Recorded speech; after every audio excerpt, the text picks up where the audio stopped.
अस्सलामु अलैकुम वरहमतुल्लाहि वबरकातुहू। किसी ने आप सल्लल्लाहु अलैहि वसल्लम से दरियाफ़्त किया कि या रसूलुल्लाह सल्लल्लाहु अलैहि वसल्लम, ईमान वाले भाई को तकलीफ़ देना कैसा है? तो आप सल्लल्लाहु अलैहि वसल्लम ने इरशाद फरमाया कि जिस किसी शख्स ने किसी ईमान वाले भाई को तकलीफ़ पहुँचाई तो उसने मुझे तकलीफ़ पहुँचाई, और जिसने मुझे तकलीफ़ पहुँचाई उसने अल्लाह तबारक व तआला को तकलीफ़ पहुँचाई, लिहाजा उसने अल्लाह तबारक व तआला ही को तकलीफ़ पहुँचाई।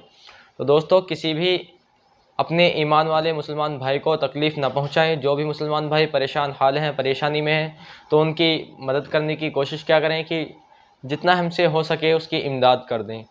ज़्यादा से ज़्यादा जो आपके पड़ोसी हैं अगर गरीब हैं तो उनकी इमदाद ज़रूर करें। अल्लाह तबारक व तआला इसका बहुत बड़ा अजर देता है।